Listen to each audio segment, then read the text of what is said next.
Keeping your laptop keyboard in pristine condition is crucial for both hygiene and functionality.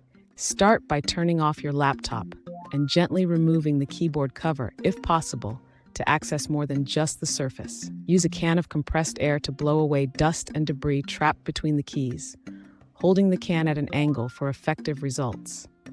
Next, lightly dampen a microfiber cloth with isopropyl alcohol to wipe down the keys, removing any remaining grime or fingerprints. For sticky or non-responsive keys, consider using a small amount of contact cleaner, applying it sparingly, and wiping off any excess. Regular cleaning not only ensures a smooth typing experience, but prolongs your keyboard's life, enhancing your overall laptop's performance. Embrace this easy maintenance trick and save on future repair costs.